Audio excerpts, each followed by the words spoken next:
পাইবা না বেহেশতের চাবি, পাইবা না বেহেশতের চাবি। মা বাবা কষ্ট পায় যদি, মায়ের মতো বাবার মতো আপন কেহ নাই। জীবনে বহু জায়গায় ঘুরলাম, বহু দেশে গেলাম, কিন্তু মা বাবার মতো আপন কেউ পাইলাম না। ঠিক কিনা বলে? দুনিয়ার মধ্যে বন্ধু আছে, অনেকের বান্ধবী আছে, এটা হলো স্বার্থের ভালোবাসা।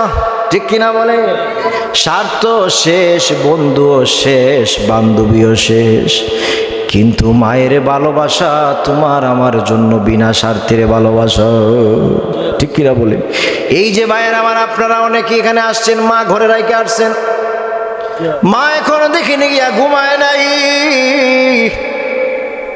মা ঘুমায় না।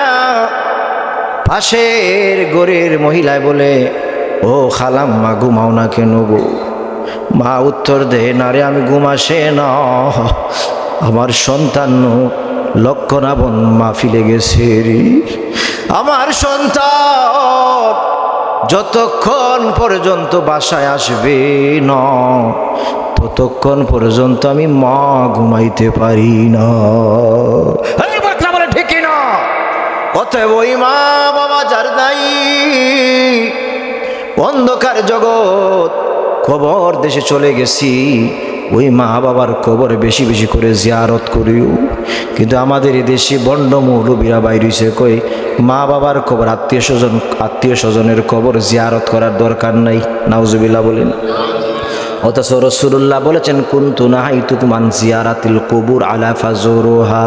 রে উম্মত, আমি রাসূলুল্লাহ এক সময় বলেছিলাম কবর জিয়ারত করিও না।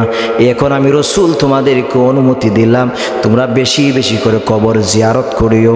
কারণ কবর জিয়ারত করলে আখিরাতের কথা মনে হয়, জাহান্নামের কথা মনে হয়। এই জন্য তোমরা বেশি বেশি করে কবর জিয়ারত করিও। ঠিক কিনা বলে?